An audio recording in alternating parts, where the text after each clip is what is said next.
If you'd like to provide testimony this evening and our person signatory to the appeals, please make sure you register to speak at the check-in desk. If you haven't done so, please do so and make sure you're heard. Those who have previously registered to speak on Zoom will have a chance to speak also.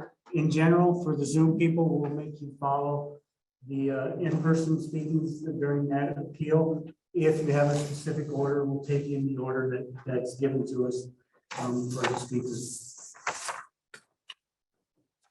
As for the appeals, we're going to take the appeals and orders that we received them at Magnus Electric. So just a few ground rules. And if you've been to other hearings, you've heard these before. It shouldn't be anything new. Up to 5 persons per appeal may participate in the testimony. Testimony is not required for an appeal, and all submitted appeals will be read and reviewed by the appeals committee. For those providing testimony, when you speak, please state your name and where you live for the record.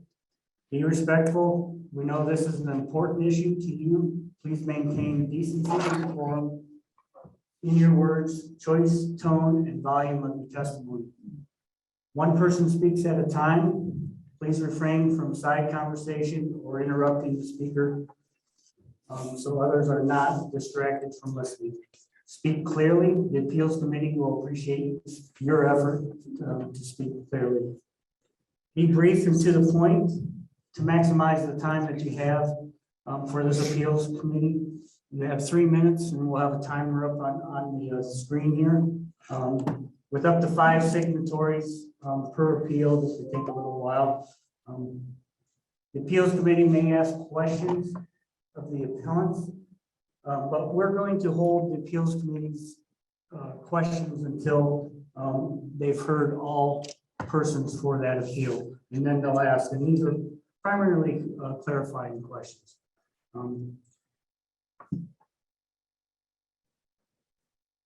Please refrain from asking them questions. They will not respond to your questions.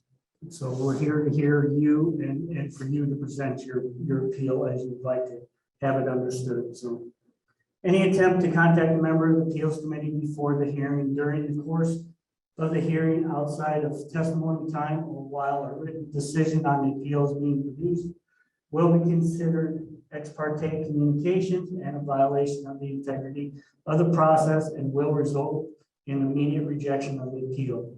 Questions after the hearing related to an appeal can be directed to me, Tony Zellers, and we'll provide you my email address, and you can email questions to me, and we can forward them on if need to the appropriate personnel to answer those questions. The appeals committee will provide a written decision to appellants and to the Matthew Borough Planning Department within 30 days of this hearing, no later than May 28th. Anybody have any questions? Okay. So we'll start with the first appeal, and we'll hear from Sean Head first. So the first appeal we're hearing is submitted by Sean and Kayla Head.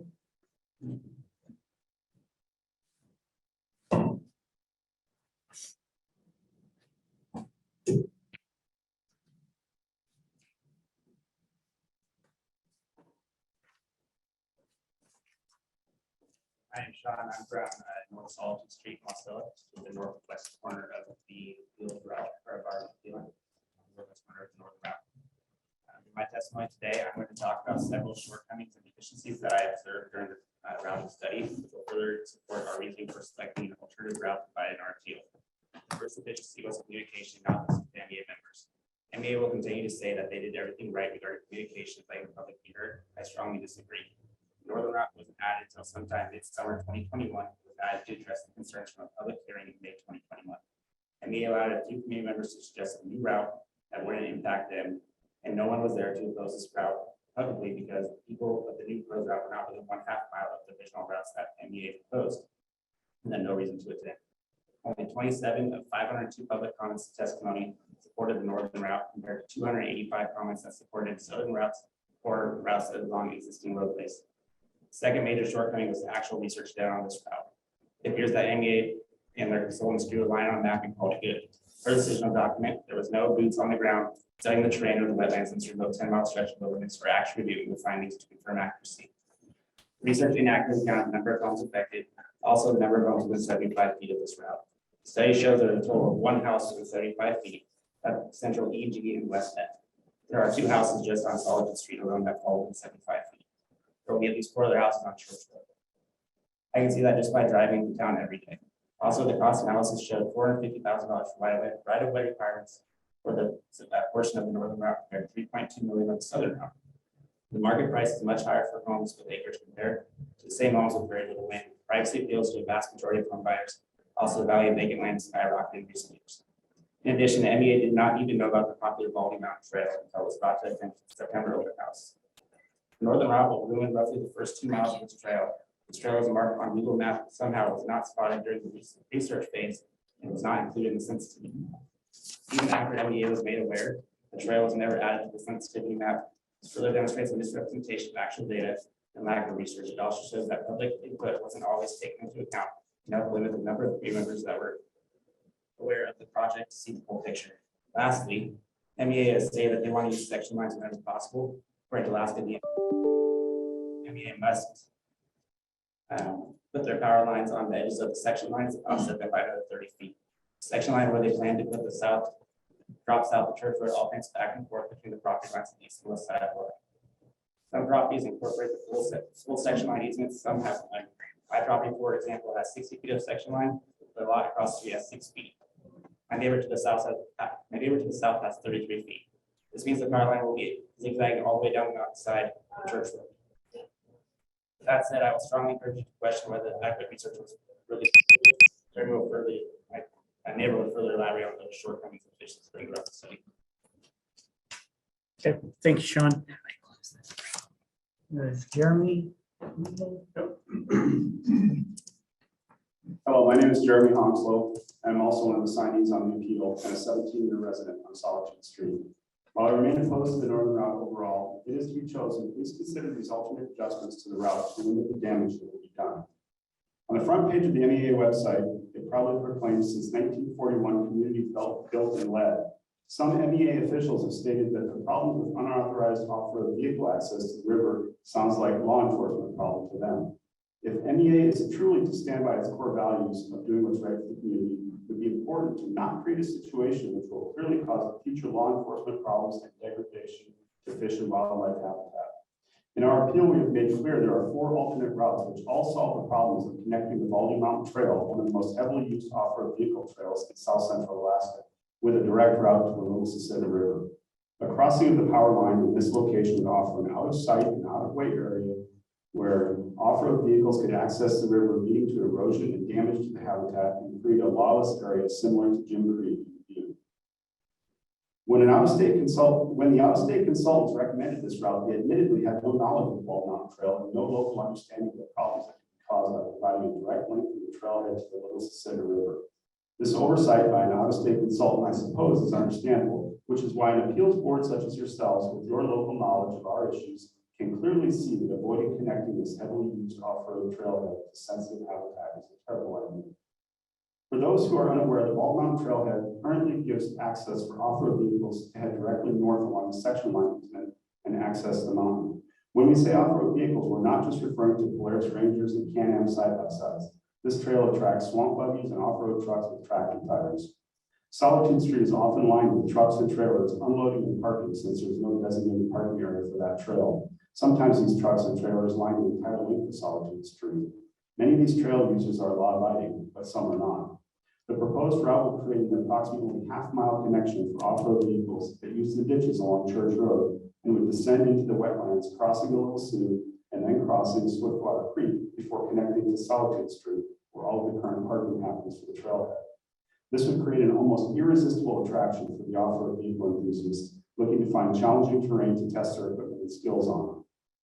All 4 of the proposed alternate routes enumerated in our appeal solve this problem. We ask you to use your good judgment and local knowledge of these issues to override the short-sightedness of these out-of-state consultants. We ask you to insist that this obvious error be corrected.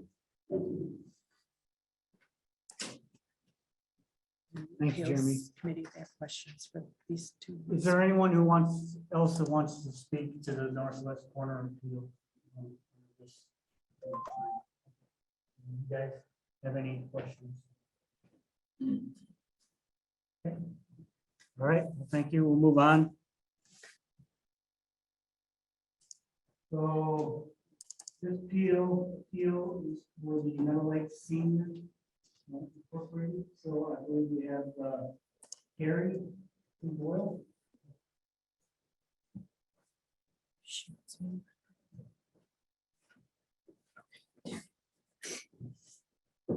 Good evening.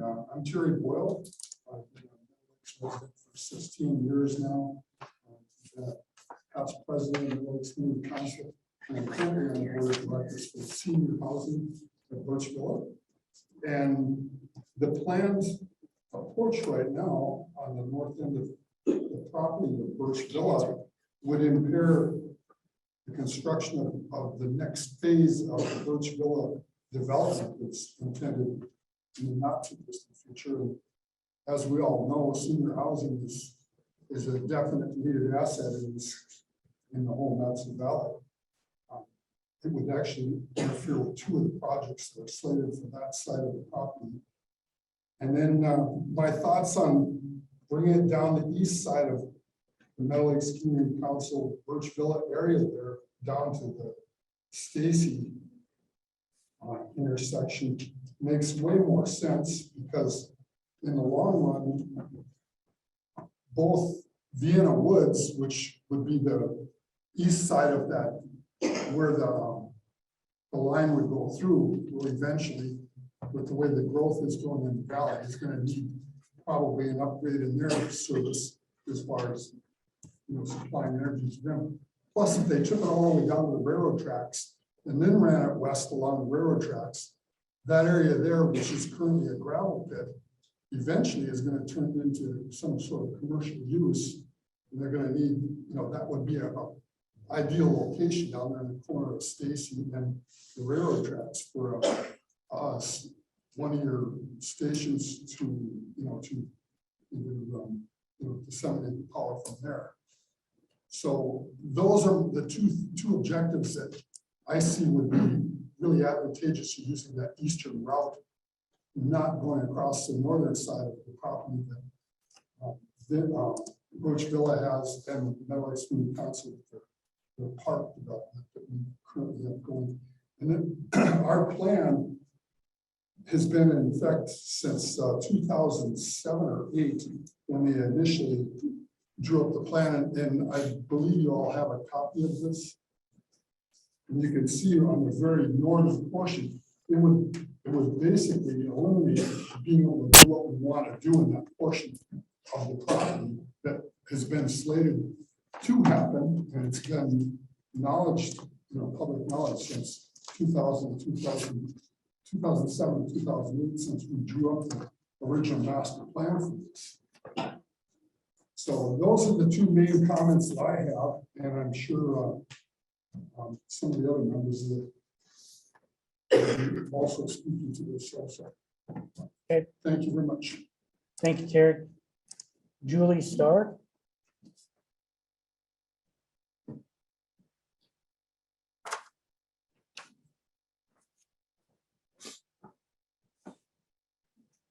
My name is Julie Starr. I've been resident of Meadow Lakes since 1959. When we first got power, it was interesting, but we do recognize that we need a transmission. We really think it's great, but the west-east route with the 100-foot easement could cause some problems, both because the housing was built beside it and cutting off part of our housing development. There's an alternative routes with less impact on the community. This route already has a wide easement, and we just feel that gravel pit, they're already using it to park vehicles from Anchorage, so they don't have to pay the taxes in there. In it, that's what they're using it for storage. So it's not going to be a high impact. One of our other concerns is the when they had the first meetings, We asked them about where the transmission lines would be going across the Parks Highway, Pittman.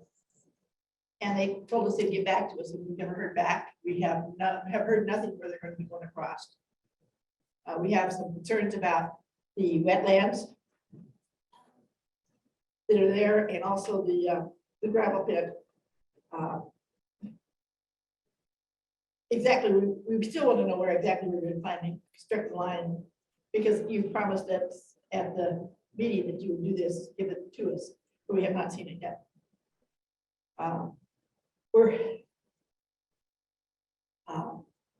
Hopefully we were able to work out a compromise for this area. We built this thing to provide homes for seniors where they can live on their own and not have to have help, but they still have a safe place to live. We hate to cut that out in the middle of it. We have one building built, and we do want to do the second one. And our problem is we never have vacancies long enough to, it's quite populated because everybody wants to live there. So thank you very much for listening to this thing. And make a good decision.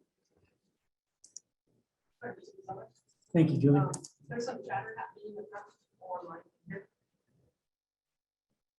There's some chatter. Yeah, somebody said it sounded like. Can we move this further away from that? No, not with our setup. I think it's the fan on the projector. We'll try and be as quiet as possible. Maybe they heard some rustling of papers. They were online and they didn't know who it was, and they called it once, so I think. Okay, all right, thanks. Is there anyone else who'd like to speak to this appeal? Not does the panel have any questions? Okay, thank you. So the appeal number 3 is going to be the Russell Road Ultra. We have an order here, so Paul Cook. 5, please. Hi, my name is Paul Cook, and my wife and I own the northern Gulf Ranch of Alaska. This appeal became necessary despite months of active public feedback proving the contrary. MEA released this decisional document for the Fishhook Pittman Power Improvement Project with the intent to proceed with the design, permitting, and construction of the northern route, segments EC, Central E and G, and West F and E. MEA based its northern route decision on a transmission line routing study conducted by out-of-state engineering consultant Power Engineers. However, the consultant admits the study was limited since field work was not conducted to gather data. The study's failure to spend time physically on the routes is just one of the many deficiencies identified in this project's decisional document methodology. The decades of accumulated knowledge many area residents share far exceeds that of the consultant about many important aspects of the power line's physical route. Our proposed Russet Road Ultra Drive alternative segment link leverages this indigenous wisdom to better meet MEA's transmission line routing criteria than the equivalent link on the northern route by these areas. Using more existing roads and distribution routes with established public access, clearing less new right-of-way, increasing the number of residential buildings within 75 feet of the line, reducing the miles of agricultural land crossed, limiting impact to an important historical airstrip, mitigating more community concerns and landowner opposition to new utility easements, and improving long-term operations and maintenance access to the new line. For these reasons, appellants urge MEA's appeal committee to grant this appeal and compel MEA to modify the northern route to adopt this alternative link. The MEA Board of Directors is a fiduciary board, not an advisory board. Their responsibility is to protect the members, not to walk lockstep with management. Cost of the selected route is certainly a factor. However, the board has a responsibility to consider environmental factors as well. And at the end of the day, the board is pledged to follow the consensus of the members. 168 members had comments against the northern route, while only 26 were in favor of the northern route. Thank you. Thank you, Paul. Kelly's online. The next speaker is Kelly Willman. So I believe she's online. So how do I do this?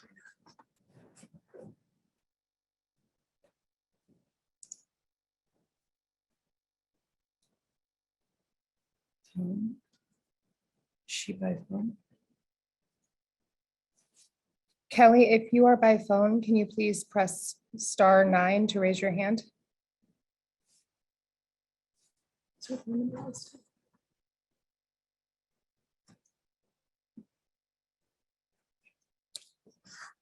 Does not appear.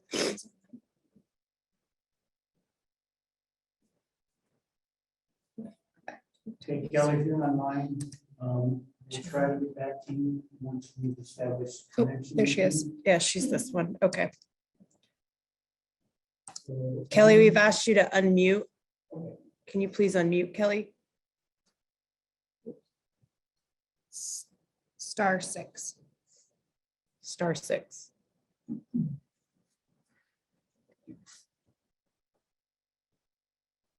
I think we can hear you now. Kelly, can you say hello? Okay.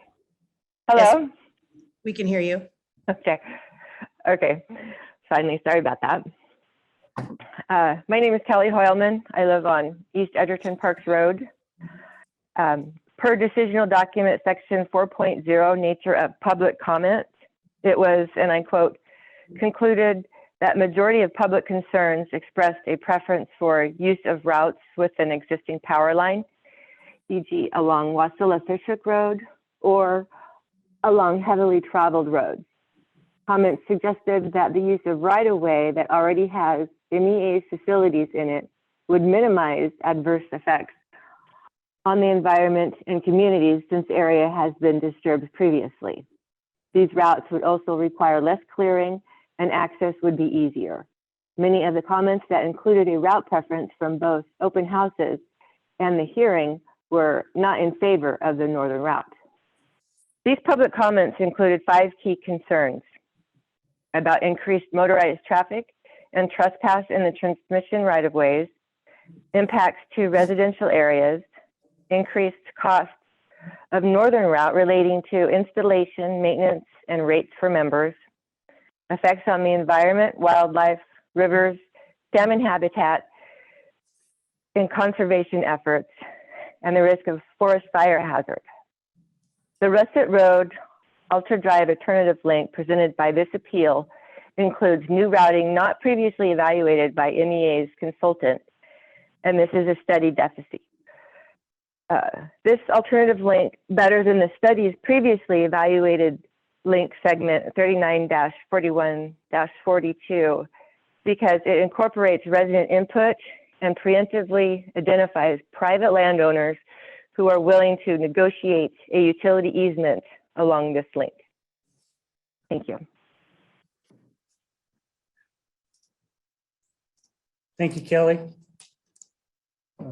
Next to speak would be Amber McDonough.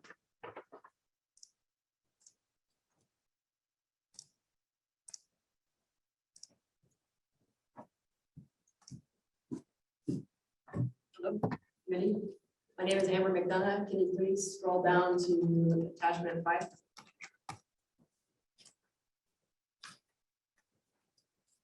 The alternate link that we're proposing is called 58A, as you see on the map there. It is proposed as a substitute to the segment link 3942 of the northern route. This new link begins north of link 41 and proceeds west 1/4 mile along Wasilla Fishhook before turning north along the border of Mr. Krieger's lot until it hits the southern fence line of the Northern Lights L branch. It then proceeds west along the fence line 1/2 mile to Alter Road until the intersection of Russet Road, and then proceeds north and continues on link 43, which is blocked by the timer. The alternate link 58A reduces the overall impact to the Fishhook area landowners and helps mitigate many public concerns. It ranks better than 3942 because it reduces the amount of new right-of-way by clearing right-of-way clearing by 1 mile because it uses more existing roads. 3942 has no road access. It also establishes a corridor for private blockable utility easements, reducing the potential for trespass, ATV traffic, and other nuisances. It eliminates the impact of 3 residential parcels along Vinceland Circle and maintains the privacy of Byron's Way home. It mitigates the Hoyleman airstrip conflict north of Link 39 and is the preferred route of the Elk Ranch. It reduces the impact to Mat-Su-Borough Title 31 ag lands, and the Elk Ranch will only lose 1/2 mile of livestock privacy along their fence line instead of 1.5 miles. The project cost will be similar since both routes are 1 3/4 miles long with similar 100-year floodplain and wetland distances. The 59A lowers fire hazards because it's along more roads, and the new cleared right-of-ways parallel the Little Susitna River, creating a situation where they have year-round water to combat any fires. Lastly, it reduces the environmental impact since it disturbs less wildlife habitat and decreases the effects on salmon with a perpendicular crossing of the Little Sioux, where a steep embankment acts as a natural buffer. Attachment number 4 is a detailed route comparison that provides additional information on 58A for the committee. Thank you for your consideration. Thank you, Amber. Next to speak would be Tara Randolph.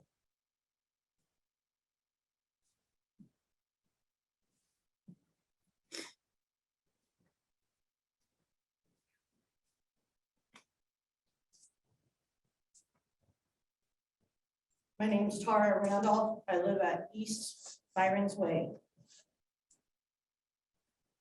Granting this appeal allows MEA to achieve more of its originally stated transmission line routing criteria by locating transmission lines along existing corridors, such as Wasilla Fishhook Road, both with and without existing distribution utility easements. While citing this transmission line in previously developed areas may present logistical construction challenges for MEA, any such difficulties are far outweighed by 1, superior long-term accessibility to power infrastructure during storm outages and other emergencies. 2, better access for routine maintenance and vegetation mitigation. 3, avoidance of unnecessary degradation of large swaths of forest, wetlands, and salmon spawning streams. To reinforce the relevance of the appeal support, refer to a numbered map with the relative location of signatory landowners in relation to MEA's northern route. See attachment 5, landowner support map. Supporters of this represent residents and landowners from all economic and political backgrounds who are united in perceiving this project as a community threat.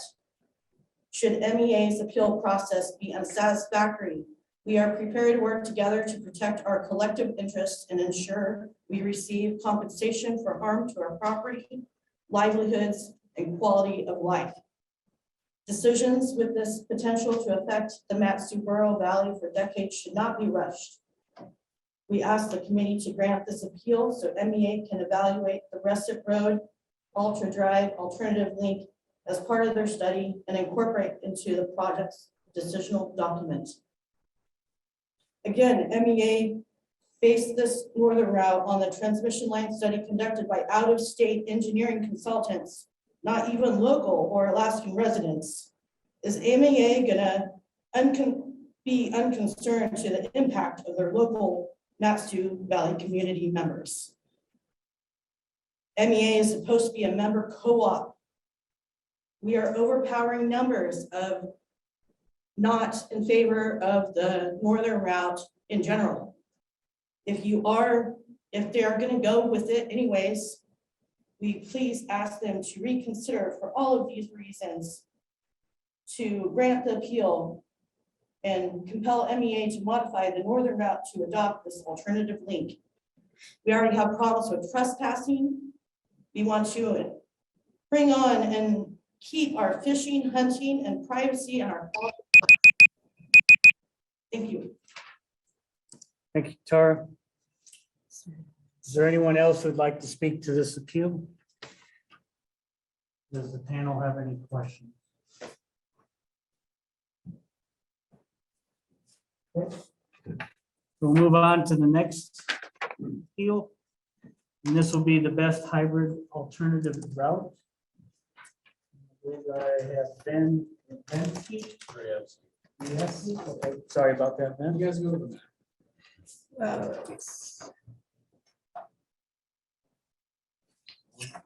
Which one? That one right there. This one? All right. Hi, I'm Ben Ramsky, and I live on Fishhook.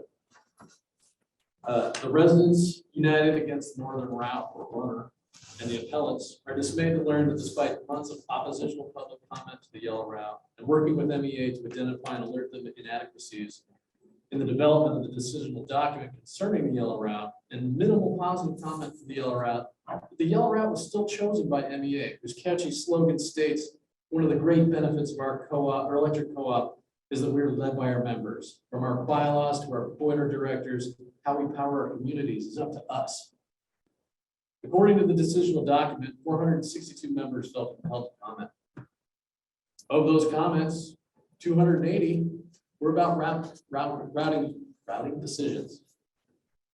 According to this, MEA will listen to 25 people who are in favor of the yellow route. And they'll ignore 168 others who oppose it.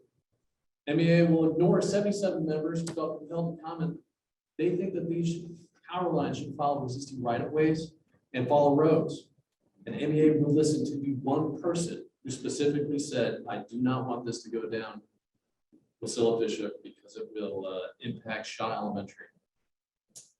The yellow route traverses 10 salmon spawning streams that represent the primary spawning habitat of the salmon that return to the valley. It will attract unrestricted ATV use in addition to the disturbance of the vegetation to install the power line. If you guys direct your attention to A5 of this appeal, scroll down. You'll see on the second page, paragraph 3, that it summarizes a study done in 2017 that states that $56 million of direct spending associated with the salmon returning to Matsu Borough annually. That it attracts $56 million of direct spending associated with the salmon returning to the Matsu Borough annually. If we run a power line through the streams that feed the primary spawning habitat for these salmon, we risk losing $56 million a year of direct spending in the valley.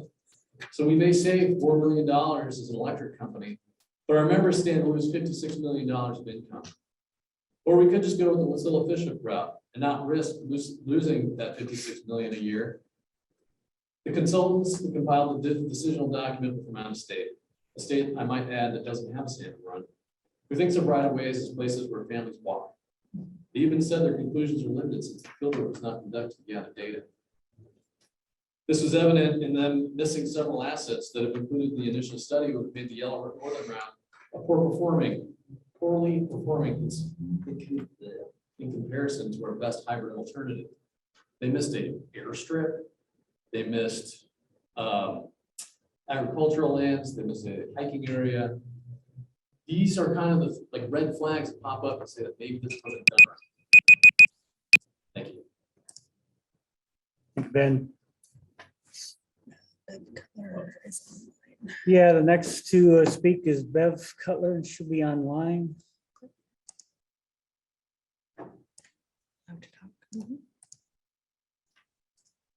Bev, we asked you to unmute.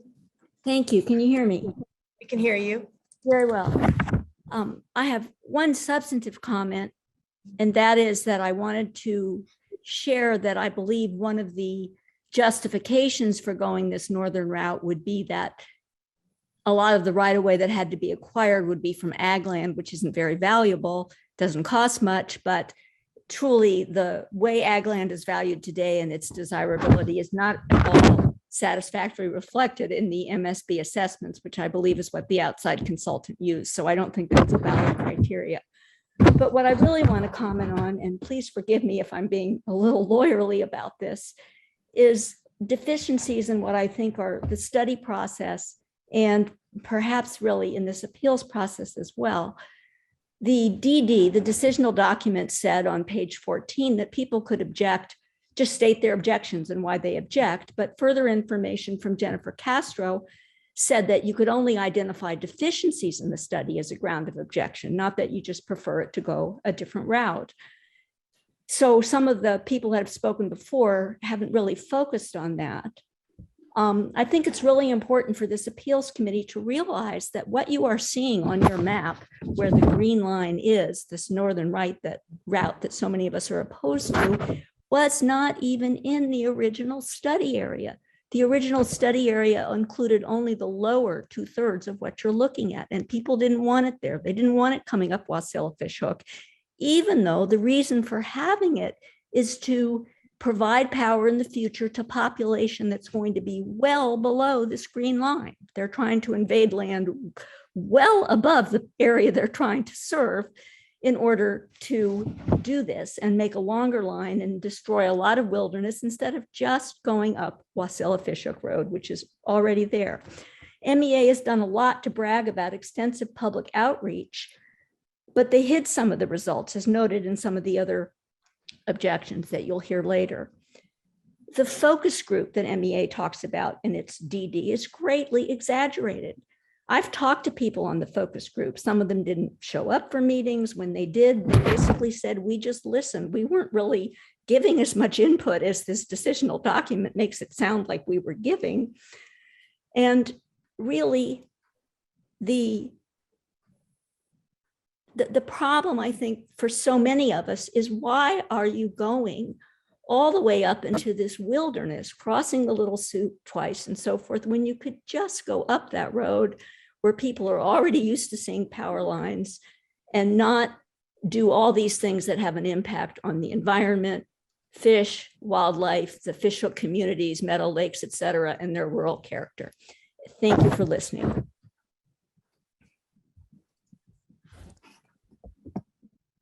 Thank you, Beverly. So the next to speak, I believe, Amber, are you speaking for Tammy Holyby? Okay.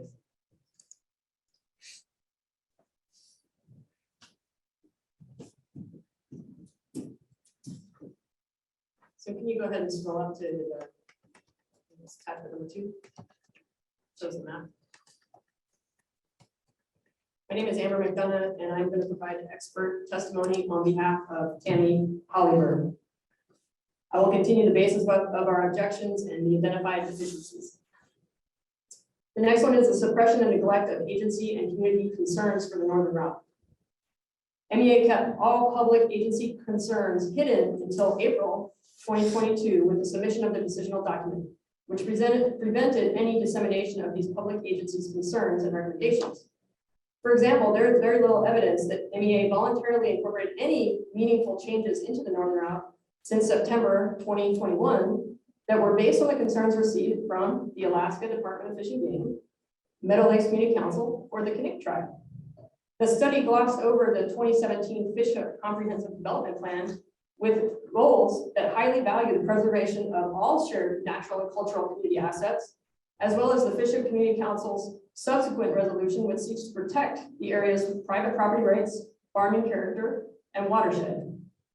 Similarly, the study references Matsu Bureau Title 23 Land Management Policy, which seeks no net loss of agricultural lands, yet it continues to endorse the Northern Route, which reduces the agrarian space of several Title 13 ag parcels. In addition, there is a lack of understanding of the pervasive rural criminal activities and nuisances in the area. The study dismisses the severity of community concerns about preventing the next Jim Creek or Jonesville Road. The out-of-state consultant views utility right-of-ways as greenbelt corridors for families and recreation. Meanwhile, most Valley residents know that power line easements become pathways for destructive, lawless behavior in remote areas, with ATV damage, burned cars, trash dumps, discharging of weapons, and partying that destroy public and private lands. Even the University of Alaska Land Management Office expressed concerns about trespass along the remote Northern Route, where that transmission line is planned to cut a huge diagonal swath across their property. The token countermeasures offered by the decisional document do not address the reality of these Alaskan concerns. Thank you. Thank you, Amber. Next to speak will be Ken Widner online.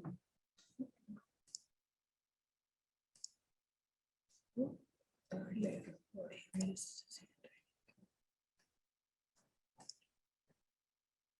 was using an older version of it, so you have to say.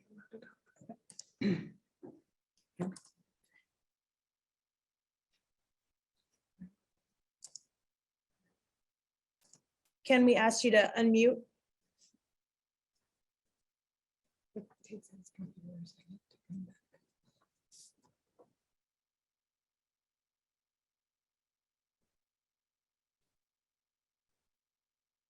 Can we promoted you to a panelist and asked you to unmute?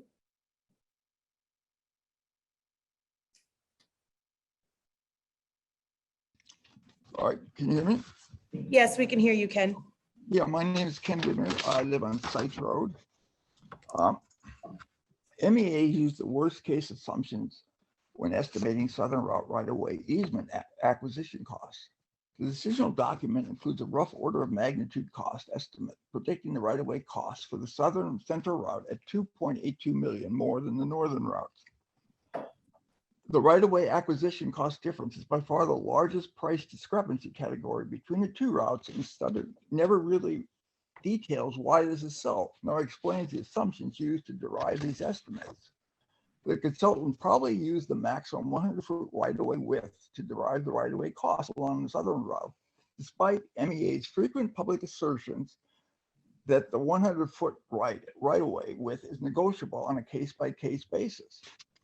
Until the consultant right-of-way acquisition cost workbook is adjusted to account instead for the minimum easements widths required along the Southern route, the study right-of-way estimates will remain inaccurate and inflated. Omission of financial analysis, the quality project impacts the members' utility rates. The threat that this project may increase electrical rates has been a justification for the less expensive Northern route. However, the study neglected to include any financial analysis of MEA's current rate structure, balance sheets, and outstanding debt to determine if the project will impact electric rates. MEA's most recent financial statement forecasts MEA debt liability will be in 2022 will be 412 million. And this long-term debt will be repaid at a rate of 14 to 15 million per year. The most expensive route proposed is a 25 million Southern route option. However, during the project's 3 to 5 year implementation, at least 42 million in debt will be retired per MEA's debt repayment schedule. Even if MEA decided it needed to borrow to fund this project, the long-term debt would only increase by 6%, which proportionally is less than a penny on every dollar spent. So it is incorrect to imply electric rates will rise if MEA does not use the least expensive route.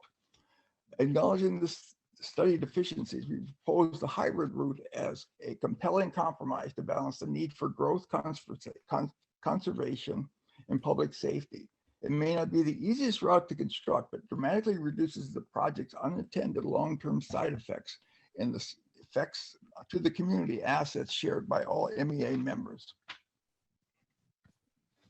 And, you know, I mean, listening to the comments, MEA needs to take in consideration that the fishing game is opposed to it, the Meadow Lakes Community Council is opposed to it, and the Fishhook Community Council is opposed to it, as well as others. Thank you. Thank you, Ken. For the next speaker, I believe we have Amber speaking again for Lisa Pettit.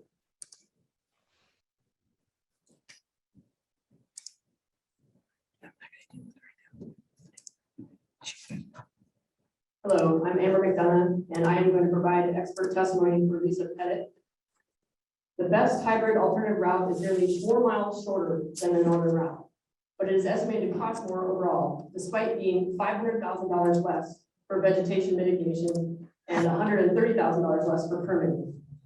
The hybrid route is best because it addresses all 5 key public concerns listed in Section 4, Nature of Public Comment. Concerns about increased motorized traffic and trespass in the transmission right-of-way. With only 1.4 miles of new right-of-way, the hybrid route eliminates nearly any increase in ATV traffic or trespass. 2, concerns about impacts to residential areas. The Wasilla-Fishhook corridor used by the hybrid route will cross more private parcels. However, the quality of life impacts will be nearly eliminated because the corridor is already cleared, heavily trafficked, and noisy. 3, concerns about increased costs related to construction, maintenance, and rate increases. The hybrid route installation is anticipated to be $4 million more. However, this cost difference represents less than 1% of MEA's total long-term debt, and it is not expected to increase member rates. The hybrid route is 3.7 miles shorter, with more miles having year-round road access maintained by the state and the borough. This lowers line maintenance costs and facilitates faster emergency response times for shorter power outage durations. The 4th concern was effects on the environment, wildlife, rivers, and salmon habitat. The hybrid route nearly eliminates the project's negative environmental impacts. It will not require a U.S. Army Corps of Engineers permit for floodplain construction across the Little Sioux, nor special mitigations required by Alaska Fish and Game. Concerns about forest fire hazards are nearly eliminated as well. This hybrid route requires 10 fewer miles of new right-of-way clearing. Most of its transmission line runs along maintained roads where fires will be quickly spotted, and there are fire stations along with Fishhook that can respond quickly. By granting this best hybrid alternative route appeal, the committee gives MEA a clear mandate to revisit its study to better address public concerns and avoid the worst project impacts. By prioritizing routes along roadways, MEA and the public will benefit from this route's superior accessibility, as well as prevent the degradation of large swaths of forest, wetland, and streams. Reestablishing MEA's good faith commitment to work with supporters of this appeal will facilitate a more desirable outcome for all that will safeguard the future of our property values, livelihoods, and quality of life. Thank you. Thank you, Amber. And that completes the testimony on the best hybrid alternative route. Does the panel have any questions they'd like to ask? Okay, hearing none, we'll move on. I do not see anybody signed up for the Meadow Lakes Community Council. Yeah, I'm here. Okay, sorry. Thanks, Will. So please come on up. It's Camden, yeah.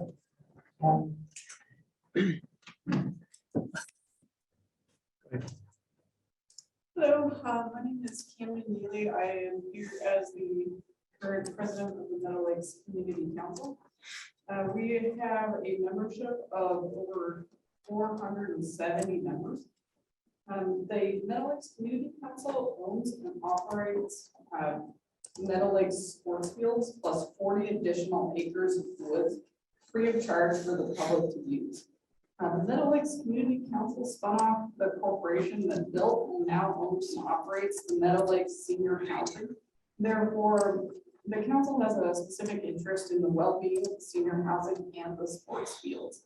And I just wanted to show you what the impacts could look like for us on the route that's chosen. If you go up to the first page, we took a tape measure out and we kind of estimated what 100 feet would look like if it was 100% on our side of the line, and it actually would probably completely either force a change in how our master plan layout is, or just make it so we can't build that third building at all.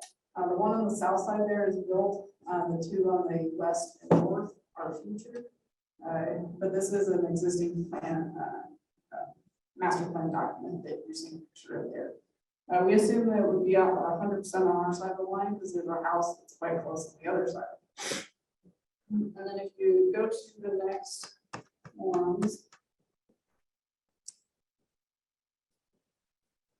Yeah. So here you can see what our proposed route is in red. It skirts our sports fields and senior housing on the east side, and then crosses along on the gravel mine area.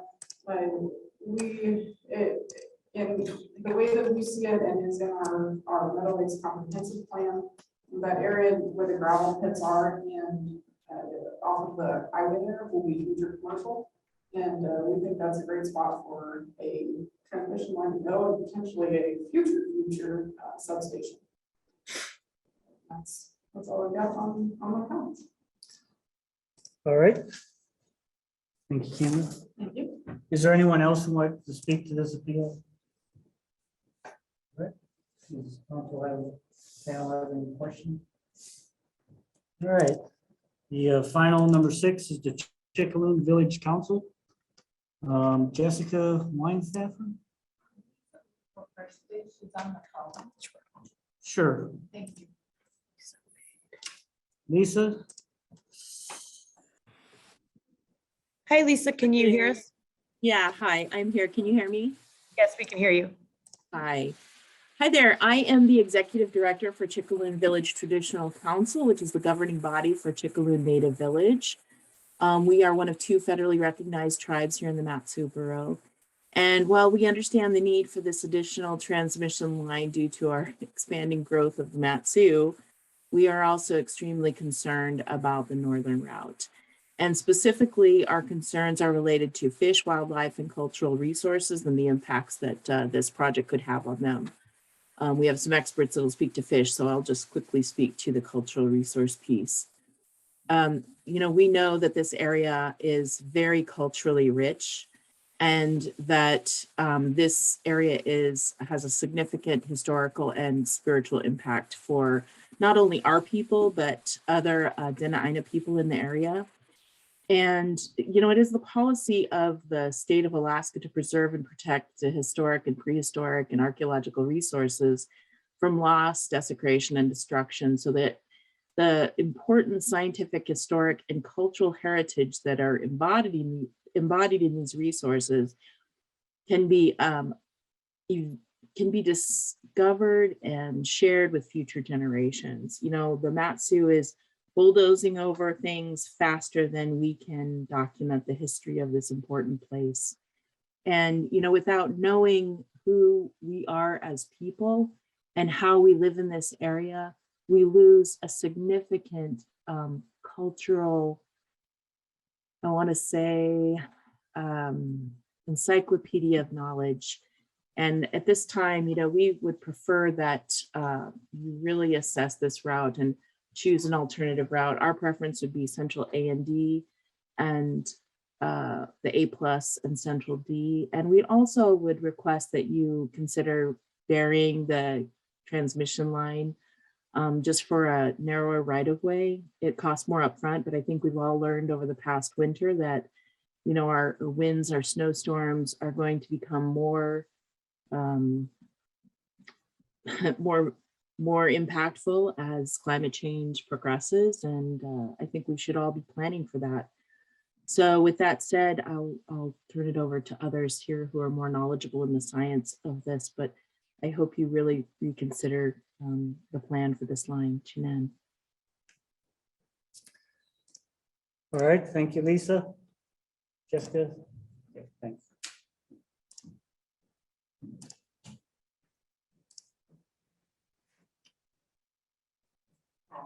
My name is Jessica Weinstaffer.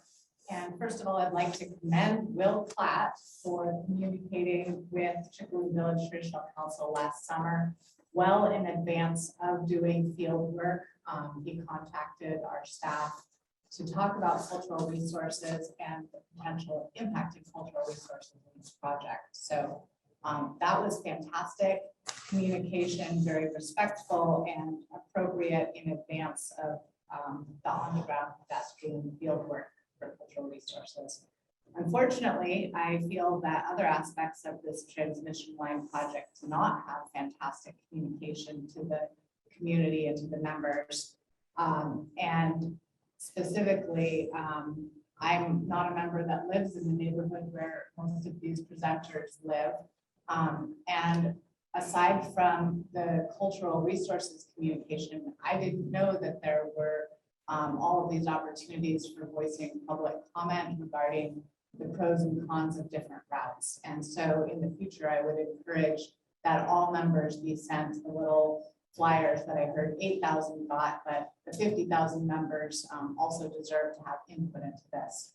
My background is with salmon and salmon restoration, and so salmon stream restoration. And I'm very concerned about the northern route and the impacts to the salmon streams, the Little Sioux and the tributaries of the Little Sioux.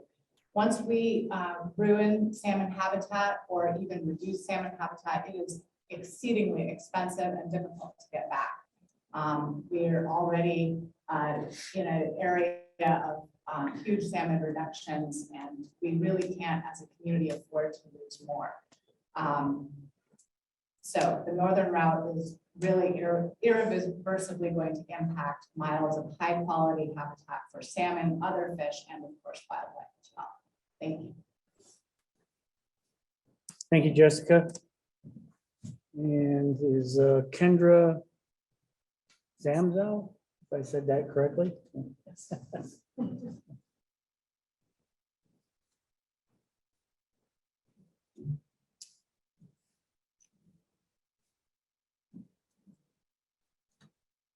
Hi, my name is Kendra Zamzo.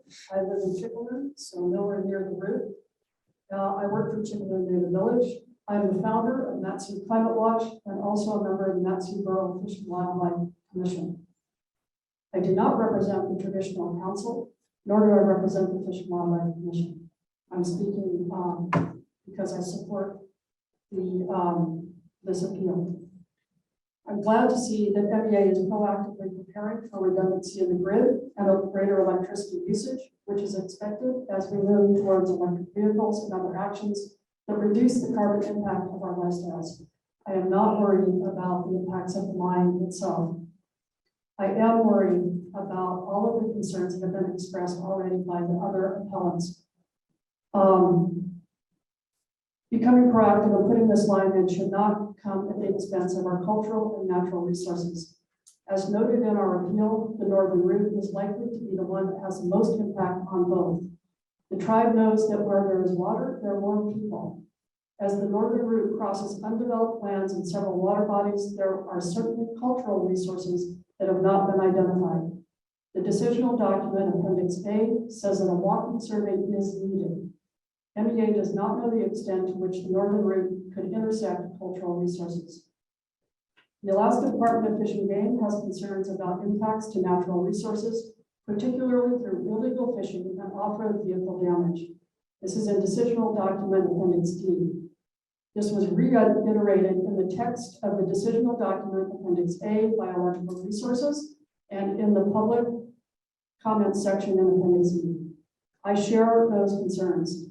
The northern route goes through an undeveloped area, but it is not a remote area, and it will likely be impossible to stop access.